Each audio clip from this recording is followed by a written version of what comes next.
morning everyone, and thanks for inviting me here today. I'm really looking forward to hearing this new way and alternate way of working with people. Thank you, Irene, and I also too would like to acknowledge the Gadigal people, the Eora Nation, the traditional owners of the land, and pay my respects to their elders past and present.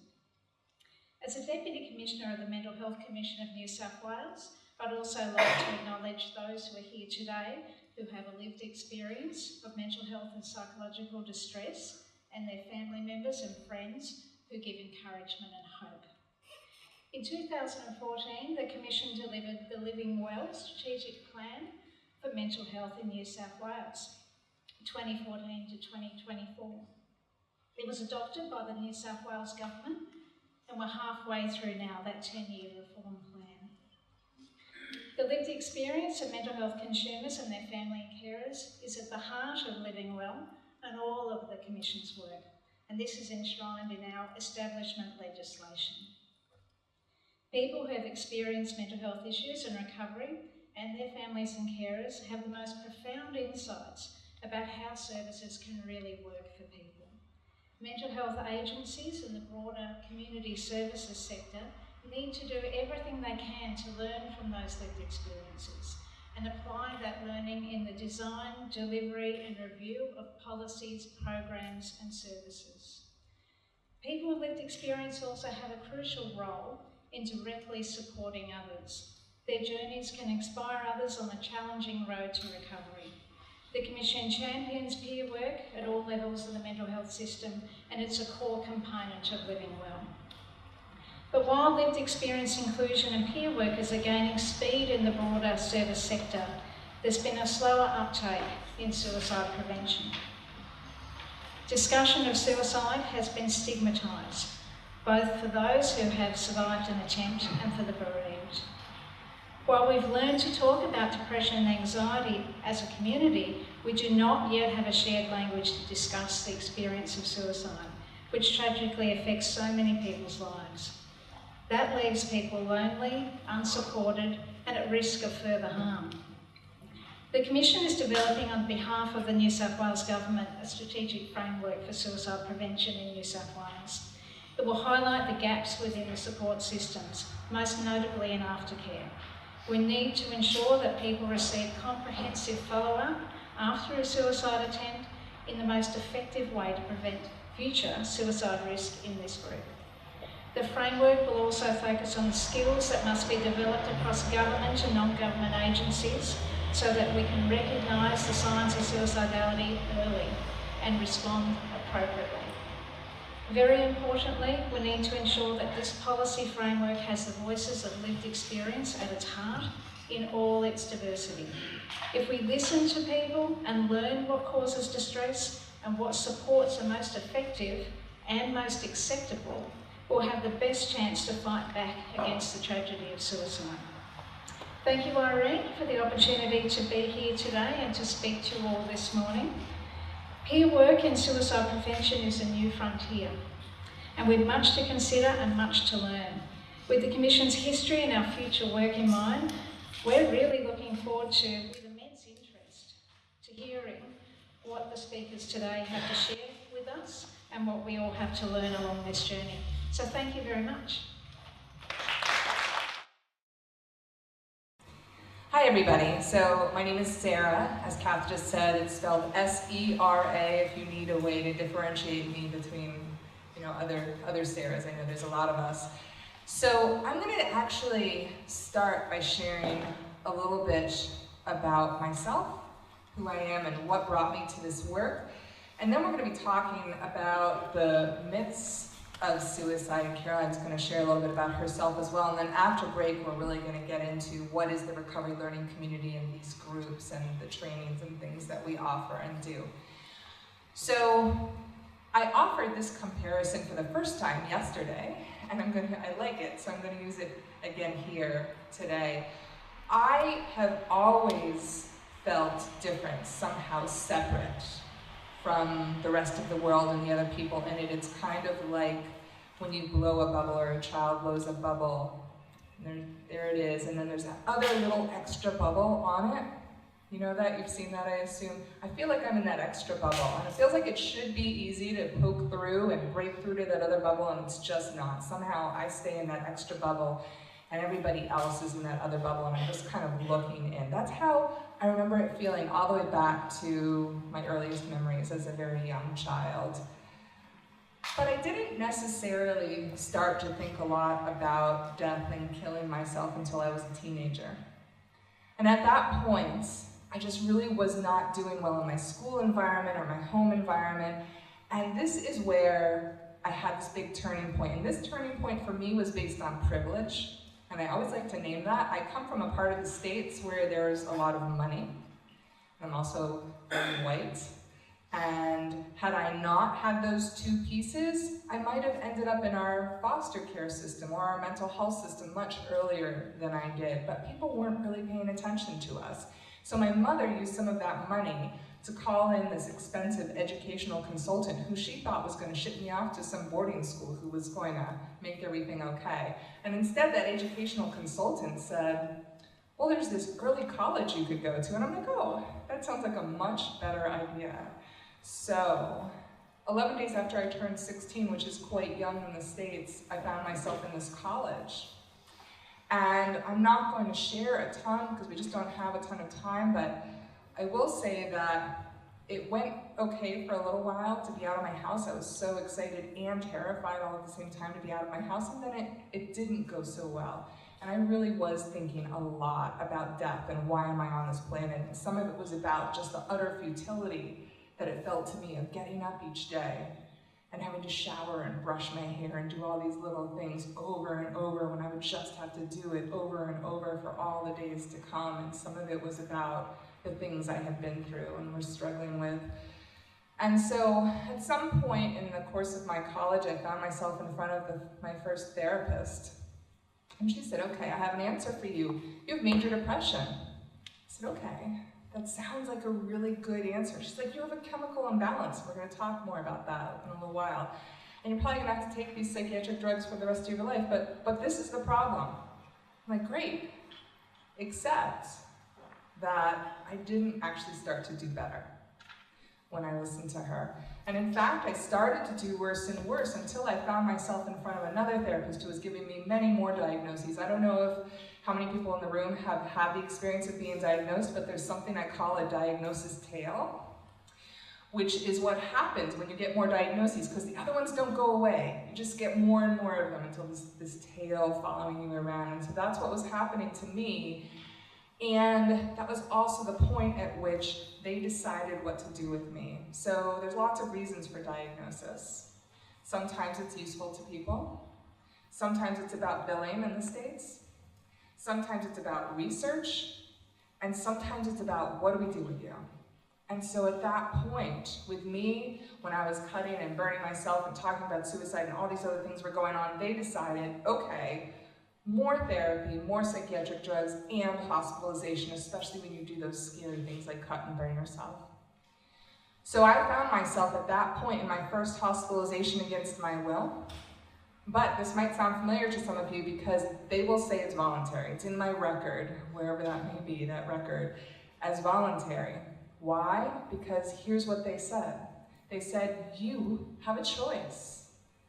Your choice is to go to the hospital voluntarily, and if you say no, we will force you. There's your choice.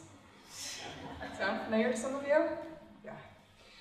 So I chose to go to the hospital where they didn't ask me any questions. They didn't ask me why I was cutting and burning myself, and I could have answered them. Maybe not as articulately as I can tell you here now, but I could have told them something about how sometimes I feel so removed from my body, like I'm floating above it and looking down at myself, and the only way to ground myself is to hurt myself. It gets me back in my body. And sometimes in this world where I've experienced so much emotional pain that is out of my control, this is a pain that I can control, and it offers some release.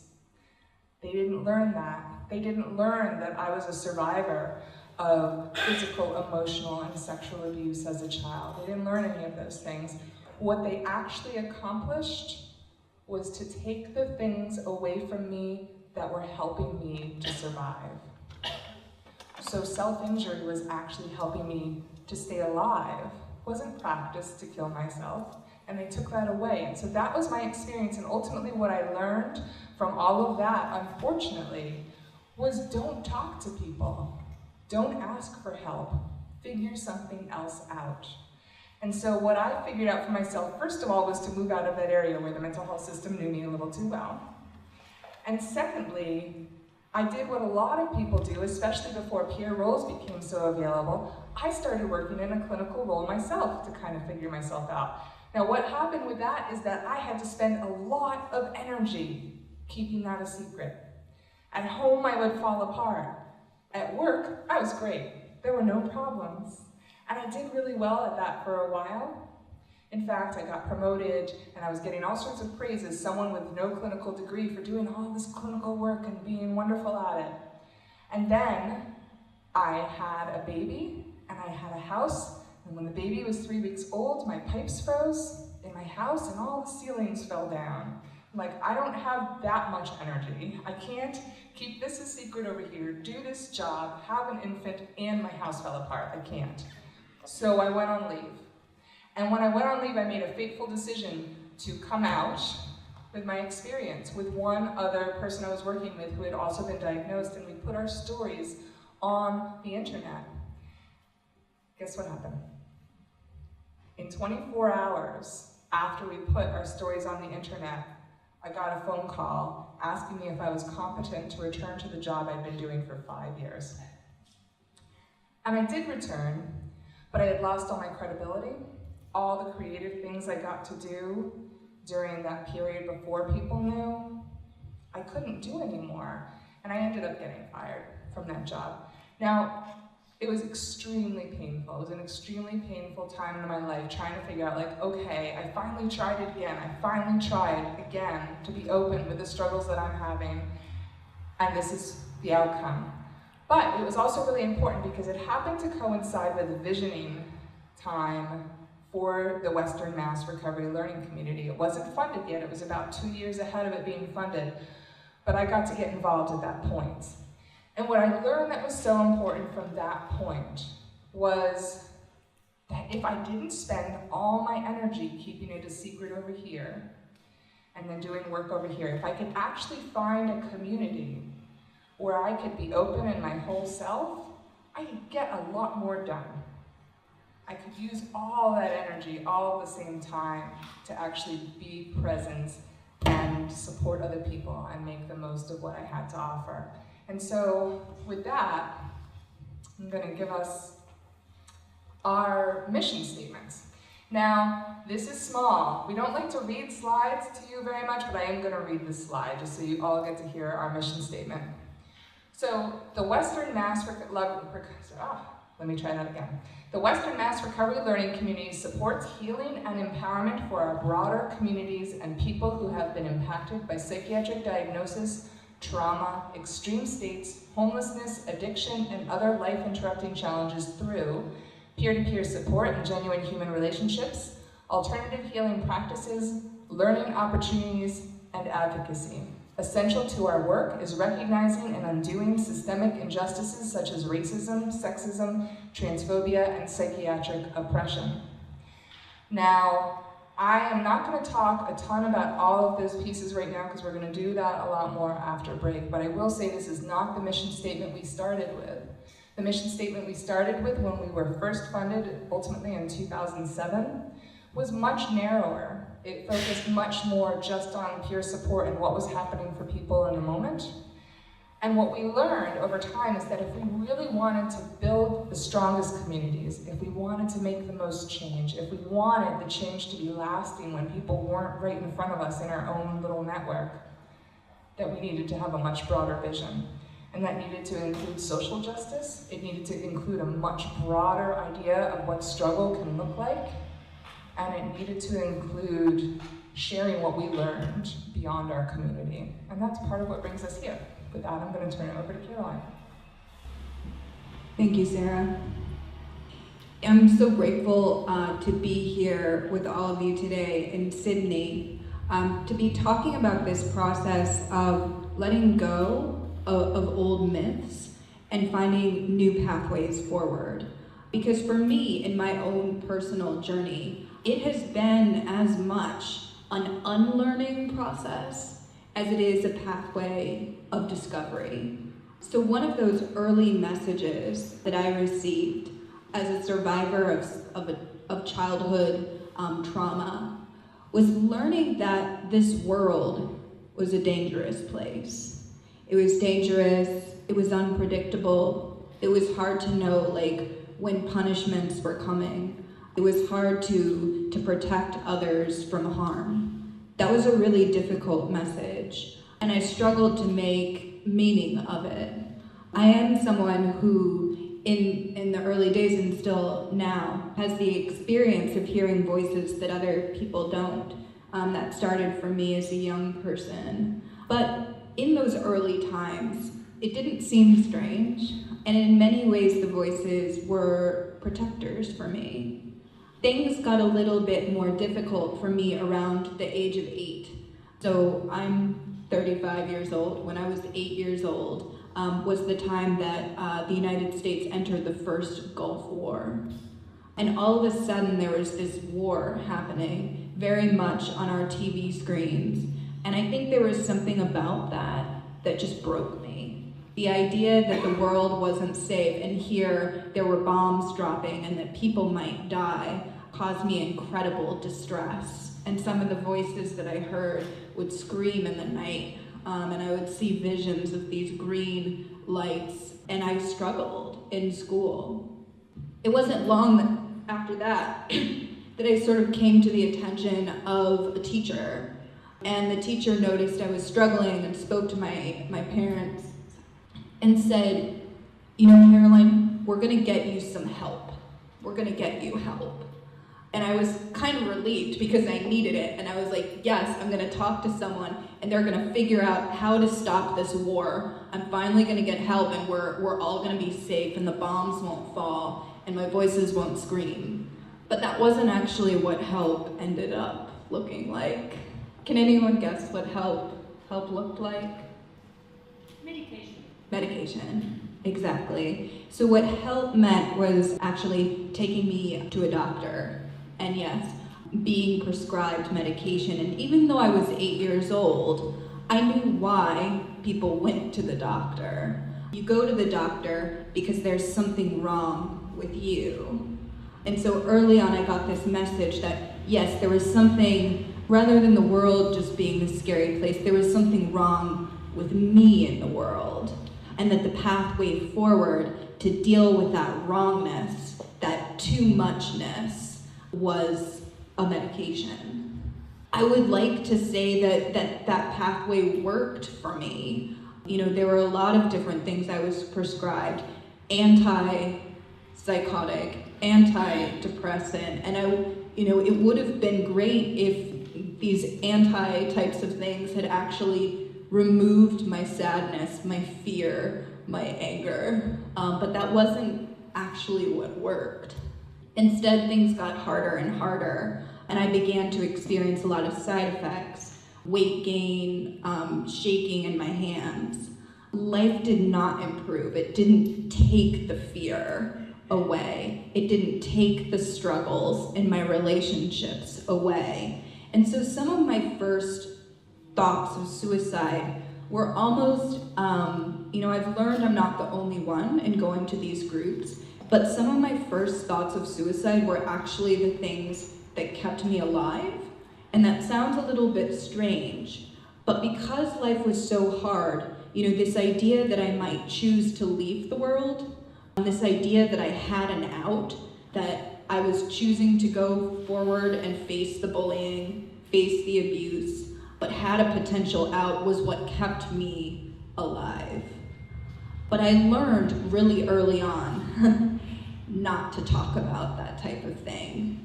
And again, this kind of came as a shock to me. My father was not a man that talked about his feelings. Sometimes our relationship was incredibly hard, but he loved Shakespeare, and he would take me to see plays and movies and Kenneth Branagh's Hamlet. Does anyone know, what's the most famous line from Hamlet? To be or not to be. What is he talking about there? Suicide. He's talking about considering whether this life with these slings and arrows is worth going on with. One of the most elevated speeches in the Western canon is essentially someone talking about this idea of ending life, or is life worth it? So I kind of thought that maybe it would be okay for me to ask that question at times as someone, but what I found out quickly was that did not apply to me, particularly with someone with mental health diagnoses, and oftentimes I was taken to ERs or even engaged with like law enforcement for expressing these thoughts. So by the time I was in my early 20s, I had this weird message that I was both like incredibly fragile, but also totally dangerous too. Almost like this time bomb, like made out of glass in a way. I was not feeling incredibly strong, and I certainly wasn't feeling a part of my wider community. I felt like I was different. I felt like the big emotions that I experienced, the terror, the sadness, the rage, the questioning of life, made me somehow weird and different. So I've spent a lot of time in and out of hospitals, living in group home settings. But what got me out? Ultimately, the things that got me here, we heard really powerfully spoken this morning about, the paths that we walk alone are hardest. What I found were communities. If I could be in community and hold my pain collectively, that I was able to tap into unknown strength. So I was able to find new identity. I had the opportunity to raise sheep on a therapeutic farm. For the first time, to get this experience of caring for something else instead of being the one being fixed or cared for. Another huge shift for me was when I was in a group home and joined a roller derby team. I don't know if you guys have that there, but the powerful thing about roller derby is, by that point I was very much identified with this diagnosis that I had. But when I joined the roller derby team, when you skate roller derby, when you go out onto the track, no one says, "Here she is, bipolar with psychotic features, borderline personality disorder, let's give it up everybody, big round of applause." No. They don't even call you by your real name. Instead, I would skate out onto the track and people would say, "Here she is, faster than a spinning dreidel. She'll smear you across the track like cream cheese on a bagel. It's the kosher menace, Mazel-Carlton cocktail, number 18, woo!" And sort of scream. So it was like this identity, I'm Jewish, by the way. So it was this identity of strength and power. So coming from a place of power and acceptance, I was able to learn to make meaning more of, my thoughts of suicide, make meaning more of the voices that I heard. One of the things that has been incredibly powerful for me, I remember, by the time I was older, my voices in response to trauma often got more extreme. So I was dealing one time with a voice that was telling me insistently to end my life, that I needed to die. It was very, very hard to engage with. I remember at one point, what helped in the moment was to actually say to the voice, "Okay, I will die, I will. I'm not saying I won't. But first I have to read every word of the Lord of the Rings trilogy." I don't know where that came from. I just knew it was long and I probably wasn't gonna read it. But now, having these life lists is really helpful for me. Like I have all these books, like 1,000 Places to See Before You Die. So when the thoughts come up or the voices come, I have to say, I can't right now. I still have to see that opera house on Sydney Harbor. I'll probably check that one off later, I think. But ultimately, what was helpful was to look for the deep meaning in thoughts of suicide. Often, for me, what I found was, these thoughts that I needed to die, these voices that said an ending was needed, there was truth in them. But it wasn't that I needed to die in the sense that my heart needed to stop beating. it meant that there were things in my life that needed to die, that needed to end, so that I, kind of like a snake, could shed its skin and move forward. But to get to those deeper places, to understand that maybe there is a relationship that needs to die, a role I'm in, an identity that needs to die for me to go forward, it takes being able to air the thoughts, to speak it out loud, to sit with other people, hold pain collectively, and share. So I was really excited for this opportunity to do peer work, because what I thought was going to happen was I was going to provide that space for people, that we would sit in community and we would be able to talk through some of these dark moments or thoughts of suicide. But in my first peer jobs in North Carolina, there were like two big things that I wasn't allowed to do. One was to facilitate a group without a clinician present. That wasn't actually allowed. And the second big thing was I wasn't allowed to talk about suicide. If anyone brought up the topic of suicide, I had to immediately alert the clinical beeper so that they could do a risk assessment protocol, have the person sign a safety contract, increase, the level of security. It just wasn't a conversation that could happen.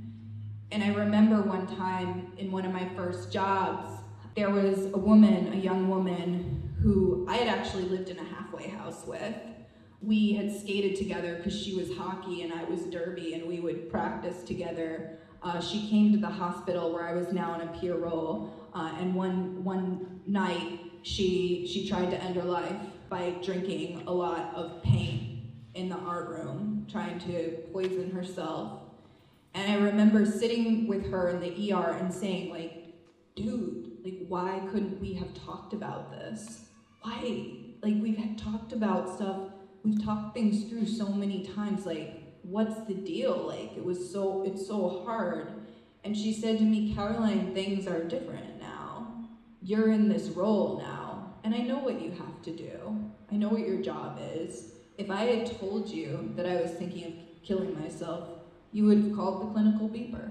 You would have alerted someone, And the reason why I wanted to die, honestly, was I just wanted to get out of this hospital. If I had told you, I would have just ended up being here longer. And it was one of the most painful conversations I've ever had in my life, mostly because she was right. She was right. And there were times after that conversation that I wanted to die, that I wanted my life to end, because it seemed like there wasn't I wasn't living the purpose that I wanted. And luckily, a friend of mine found out about this place 900 miles north called the Western Mass Recovery Learning Community.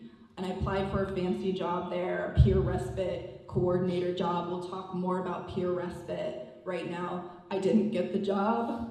People were like, we don't even know who you are. Like, we don't even know if you'll actually move here. But I did, I moved, and they said, okay, well, we have this one thing open. And my first real gig at the RLC was to be the facilitator of an Alternatives to Suicide group.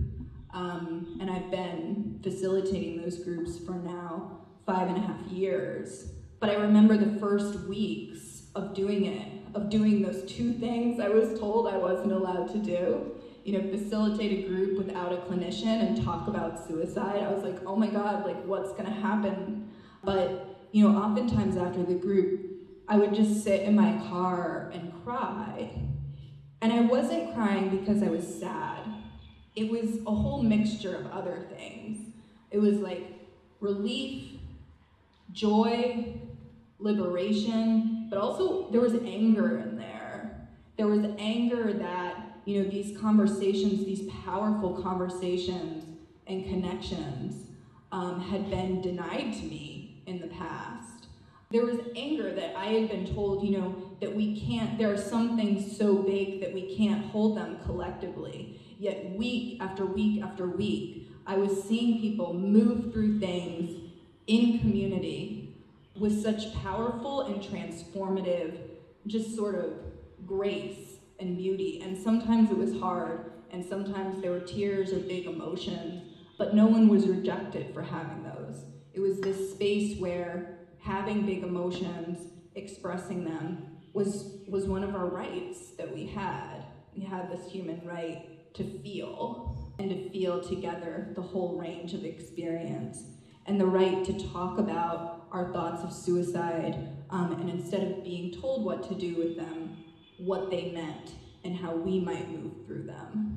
So that's a little bit about where I'm coming from. I do want us to shift now into sort of the general myth piece of our presentation, because like I said at the beginning, sometimes this is a process of really letting go of things, of questioning old training that we've received and old ideas, and checking in to make sure if that's something that really works. And also, you know, we're gonna be showing some studies during the course of this presentation, looking at whether some of these practices are really efficacious when we look into them in terms of like what the data shows. Okay, so what is one of our first myths that we're going to look at? When someone brings up the topic of suicide in conversation, typically we're thinking of more in a more institutional setting, but also in our culture, what is a common approach? What is one of the first things people say? Ask people. Do you have a plan? Exactly. Yeah, do you have a plan? And then usually followed up, do you have the means to carry that plan out? Are they lethal means? All of these types of questions are from various risk assessment protocols that have been developed. They've been developing them from like the 1960s. So what a lot of people talk about in our groups, what many of us have experienced is, you come to a place for support. Maybe there's something going on in your relationships, at your job, where your housing situation, what have you, and you're talking about it with someone, and all of a sudden, when the topic of suicide arises, that dialogue shifts. It goes from this sort of expansive conversation about, you know, your housing or, you know, your boyfriend or whatever it is you're dealing with. And all of a sudden, it shifts to an assessment. And like I said, risk assessment tools, they're incredibly popular. When I go to suicidology conferences, I see many people who are writing papers, developing new ones, and then they also study their efficacy. So does anyone know like how effective is the most refined risk assessment tool available? Not sure, okay. It hovers about 50%. How accurate a risk assessment tool is for predicting behavior. The efficacy of risk assessment tools hovers around 50%. Sometimes less. I've seen, you know, some analysis where it's about 53%. But in general, you know, I could pull, you know, one of those coins out with a picture of the Queen and flip it, and it would be about as accurate at predicting behavior as the most refined risk assessment tools that we have available. So that despite the fact that many people with lived experience speak to the disconnecting type of nature of the risk assessment shift in dialogue, you know, people insist they must be used, yet they're not effective in what we would hope they would do. So that first myth is, you know, around predicting behavior. Study after study shows how bad humans are at predicting behavior. So the reason that these tools are often still used, in our country, but perhaps in yours as well, is this idea that if we don't do a risk assessment protocol, that we might be opened up for being held liable in the event of someone's death by a suicide. I know our country is much more litigious, I think, than Australia, and so that's a fear that a lot of people have. But is that fear based in reality? What surveys and law reviews show is actually no. So we've had lawyers in this movement. Susan Steffen wrote an entire book reviewing case law around suicide. And what she found, despite this big fear in the States, is that actually the odds of a non-prescribing outpatient clinician being held liable in the event of someone's death by a suicide are about equal to them being struck by lightning. So it's incredibly, incredibly rare. Psychiatrists, with certain drugs that have black box warning, their risk is a little bit increased, but still incredibly, incredibly rare. So a lot of these tools, and honestly, a lot of policies, are based around this fear. But the idea that this is something that happens, even in the United States, where there are people are more inclined to bring a lawsuit, it rarely happens at all. And there's no evidence for those in peer roles, in alternatives to suicide groups were explicitly not providing medical treatment. There's no evidence of all of a case ever being brought. So we're talking about this myth of assessment, this myth of liability, and letting some of that go. Because what we found in our experience is actually, instead of focusing on the if, instead of trying to predict whether someone is going to act on certain thoughts or not, what's a lot more important, what's a lot more effective, is to focus on the why. Instead of focusing on if you're going to have a suicide attempt, figuring out why you're having these thoughts of ending your life in the first place is a lot more effective. Staying in that dialogue, figuring things out, talking things through. I've seen way too many people come to my groups.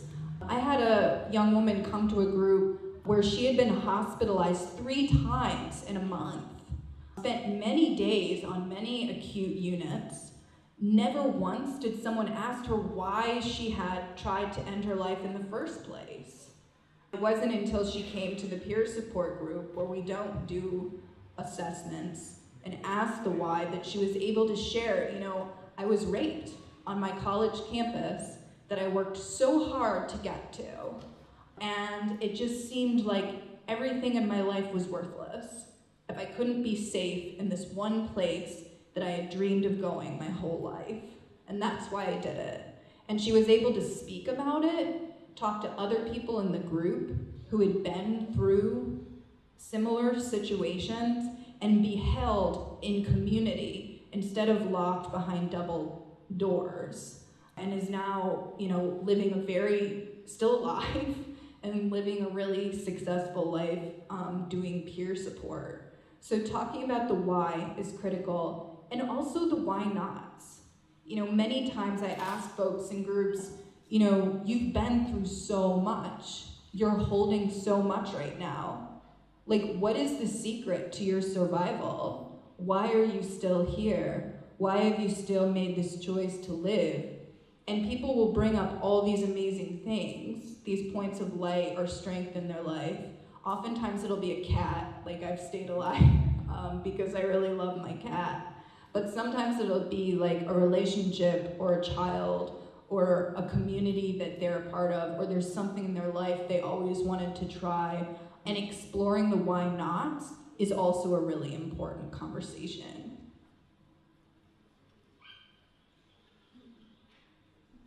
So before I turn it over to Sera to talk more about this, for those of you that can't see the slide, what we have here is someone's holding a handful of pills, but written on the pills are things like love, hope, joy, truth, and beauty. And what I find so many times, people that come to the RLC and come to these groups, they are seeking things like purpose, meaning, connection. And what I'll offer is psychiatry, medication, doesn't do a great job of providing things like purpose. meaning and connection. There are no pills that you can take for that. But often, that's highest of all what people are seeking. So as we move into this pathology myth, I just want to start by saying that I recognize that sometimes people hear us talk about these things and they hear us as one of a few things, either anti-psychiatric drugs or anti-clinicians, etc. And so I just want to say a few things, or anti-medical model, any number of those things, and I just want to say a few things about that before we move forward. Right now, in our country and in yours, as I understand it as well, the medical model, this one approach and way of understanding our experiences, is up here. And then sometimes people say, and there's some other ways down here, but we aren't trying to take that medical model piece away. And this is going to come back in a few different ways. We're not trying to take that away. We are, however, trying to say, like, oh, actually, could we just have them all out on the same level as options and different tools that we can choose from without taking anything away? We're definitely not saying, hey, get out of this box, throw this box away, come over in this box, it's way better. We're not saying that. We're saying, like, oh, could we get rid of all the boxes and just actually look at all the tools we have, all the ways that we can work together and figure out what supports someone to move through their most difficult places. Now, as far as being sort of anti-clinician or anything like that, I think, unfortunately, when we say there are things in the system that don't work, people who work in the system might hear that as us saying, oh, you're saying I'm bad. You're saying I've done something wrong. And that's not quite what we're saying. We are saying something's gone awry here, that we're not doing the things that people who've been through those things are generally actually saying works. But I think what we're saying is we're all in this together. We've all been told it's this way, whether you're receiving services or providing services or what have you. It doesn't make any one person bad. We're saying we're all in this together. Can we all be in this together and figure out how to move forward? It's not about figuring out who to blame. And in fact, I know Robert Whitaker was in Australia recently, and there's an analogy that I take from him, though he says it's not his, but I don't know who it is, so I'm going to continue to attribute it to him for the time being. It's this idea of apples and barrels. So imagine all these really great apples in this rotten barrel, okay? So what I mean by that, what Bob meant by that is, it's not that all the people, all the apples, are bad people who aren't trying to help and doing the very best thing and using the very best tools that they have, but sometimes we're all kind of stuck in this rotten barrel that's pushing us in these directions. And how can we figure out how to pause and recognize we're in a system that is pushing good people, maybe in sometimes not the best directions, and figure out how to do better together? Hopefully that makes sense to people, okay? So we're going to start with a quote from one of your own, David Webb. Is anyone close? Well, actually, since I have the mic, I'm just going to read it. Otherwise, I would ask for a volunteer. So David's quote is, although heavily promoted by the medical profession and drug companies, there is little scientific evidence to support the claim that depression is a genuine medical illness that causes suicide. The great disaster of this myth is that once the professionals assume that depression is the cause rather than just another symptom, they look no further. Now, part of what happens at this point in the mental health system is we get in this loop, and this actually comes from a blog that I wrote called Suicidal Tendencies. If you're interested in the blog, go to madinamerica.com and search on my name, and you'll see lots of blogs by me. So the idea of this image is that often what happens is this weird circular logic. So I end up in the mental health system getting diagnosed because I'm suicidal. And then people will say, well, why are you suicidal? And they'll say, because you're mentally ill. And I'll say, like, well, but that's why I got in the mental health system. You said that I was mentally ill because I was suicidal. And so, like, we just get in this loop. It's not actually an explanation for anything. And so let's actually pause and look at what I said in my story, that thing about chemical imbalance, right, which is similar to saying I'm mentally ill. I was told by the first therapist I saw that I had a chemical imbalance. Does anyone know where that idea of chemical imbalance came from? No? This is an interesting question, this why or where did it come from idea. I suggest you use it in many avenues of your life, because often when you find this really entrenched idea and then you ask someone like why or where did that come from, guess what? They don't know. But there is an answer to this question. There's an answer, and it's an interesting answer. So we know that we have, for what gets called depression, we have these selective serotonin reuptake inhibitors, right? The SSRI class of psychiatric drugs. Now, with that drug, what people found is they said, okay, we have these drugs that affect serotonin. We give them to people who are diagnosed with depression, and sometimes, at least for a period of time, they seem to do better. Okay. And then we have, over with the schizophrenia diagnosis, we have these drugs that impact dopamine in the brain. And sometimes when we give them to people with a diagnosis of schizophrenia, they seem to do better for a period of time, right? So now we believe, because of these drugs and their impact on the people with these diagnoses, we believe that it's because those chemicals are somehow off, either too much or too little in someone's brain. That's the logic. That is where the chemical imbalance theory came from. Now let me give you another example that uses the same logic. How many of you drink coffee? Just raise your hands quickly. Yeah, okay. I don't drink coffee, I don't understand it, but a lot of you do. Right? Now, presumably, you must like the impact of caffeine, a drug on your body, right? Or at least like it well enough. How many of you who like coffee and the impact of caffeine on your body think that you have discovered a caffeine deficiency? Sometimes at this point, usually someone says, yes, yes, I have discovered a caffeine deficiency. Other writers I've seen have used a similar sort of, so does that mean if aspirin helps your headache, you've discovered an aspirin deficiency in your body? No, it doesn't. So it's faulty logic, it's a faulty hypothesis, but that is where that theory comes from, that we are often still being told is the root of our experience. Doesn't seem particularly accurate, right? In fact, it's been scientifically debunked, and yet we're still being told that. Now, why are we here if we're saying we're not trying to take the medical model off the table? Because there still may be biological components. But it's really important to be able to say, there may be biological components, and we don't understand them, and we don't know it to be the truth for everyone. And so, many paths, right? Many paths, many tools. Now, there is still a way to not discount psychiatric drugs, even if you're saying we don't know that it's a particular disease or chemical imbalance or anything like that. There's work of people like Joanna Moncrief, who's a psychiatrist in England. She talks about, instead of a disease-focused approach, you can have a drug-focused approach, which basically goes like this. Does this help you? Yes? Okay. You don't need to discover a deficiency or a disease to say whether or not a particular tool helps you. And you don't need to discount the help of that tool just because you don't have a disease to attach it to. And it's an option, it's a way of approaching that gives people so much more choice, because what happens when we say it's because of a chemical imbalance?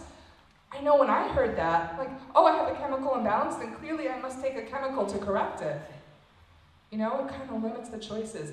And what happened? I'll just tell you quickly, when I took that first chemical, it kept me up for a week. It was not particularly helpful. It just wasn't. So I'm going to offer one other little bit of research as quickly as I can that is actually focused on the diagnosis of schizophrenia more so than depression, but it does speak to the validity of diagnosis. Just briefly, how many of you have found that all doctors, if you went and saw 10 different doctors, they all give you the same diagnosis? Yeah, I hear laughter. A little laughter, but I hear laughter. Yeah. It's actually not that common. So what does that say about validity of diagnosis? Well, let's look at this research study by David Rosenhan. This goes all the way back to the 70s. Now, he sent people out to 12 different hospitals in 5 different states. There was actually 9 of them. He was one of them. There were other psychologists, pediatrician, painter or homemaker, grad student, etc. They all got together and said, we'll have a plan. We'll go to these 12 hospitals. Some of them were rural rundown hospitals. Some of them were like university-connected, pretty well-run hospitals, and one of them was an expensive private pay hospital. Remember that because it will come back in a minute. They were all to go, show up at these hospitals and say, we are hearing a voice. Well, not we, but I am hearing a voice. I'm hearing a voice and it is saying one of three things. It is saying thud, or empty, or hollow.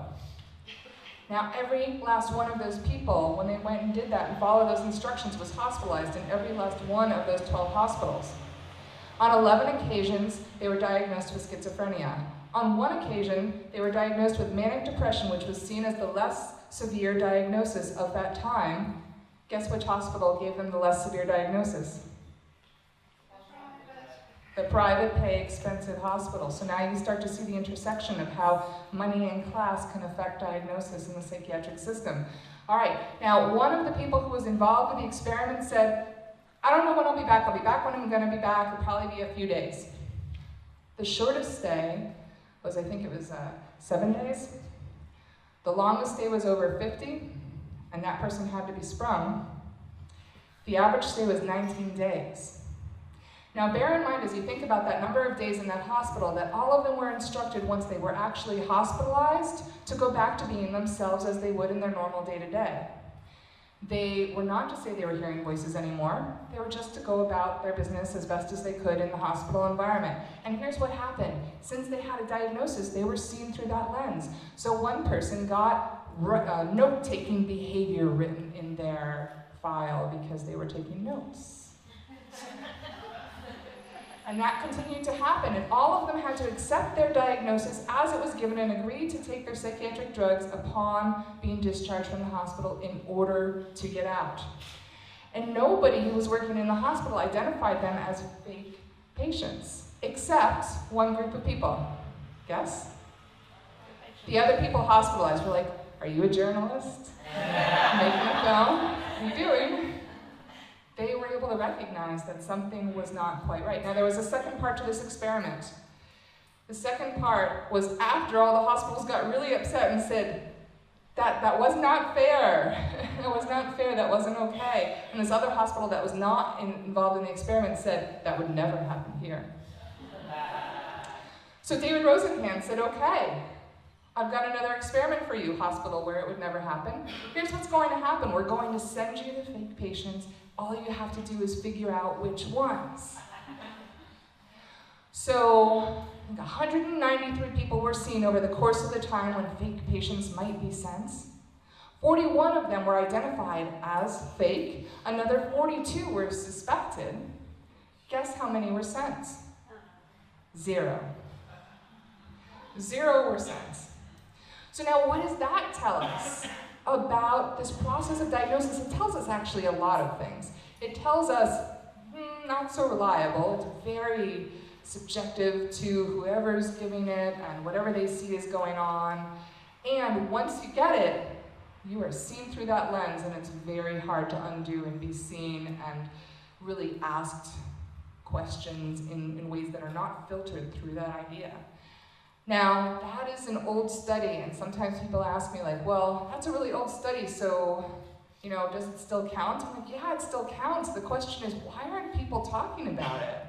Why aren't people talking about it? Because it still represents the experience of a lot of people who go through the system every day until this day.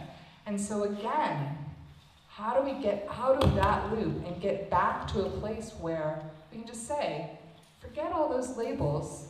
I'm not saying if it's meaningful to you, you have to do away with it entirely, but for the moment, forget all those labels. And how do we actually ask you, another human, what's happening for you? How did you get here? What's going on in your life? Because the answers don't at least seem to be found all on the inside of our heads. So this is also an important quote that I'm just going to read to you, and hopefully you've heard in some of these stories this idea of power and where some of the shifts might actually be coming from or need to come from. So this one is from the United Nations. It was a special report from June 2017. It says, the crisis in mental health should be managed not as a crisis of individual conditions, but a crisis of social obstacles which hinders individual rights. Mental health policy should address the power imbalance rather than the chemical imbalance. So you heard some of that in the stories I told you, and I'm going to share one other quickly. If you have not heard of Jonathan Metzl, he's a really great resource. I would check him out. He talks about the intersection of psychiatric diagnosis and race.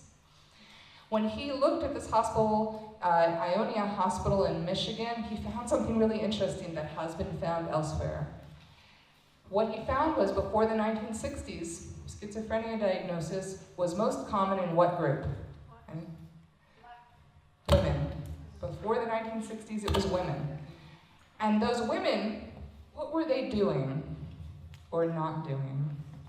Probably not meeting the needs, their husband's needs. I can't quite hear you, but I think. Not meeting their husband's Oh yes, needs. yes, they were not doing their housework and not taking their.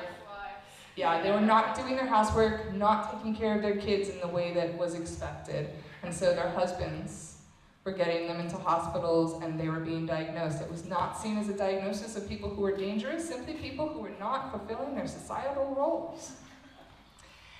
Now, in the 1960s in the United States, something changed, and it became a diagnosis that was most common in black men. Anyone know what was happening in the 1960s in the United States? Civil rights movement.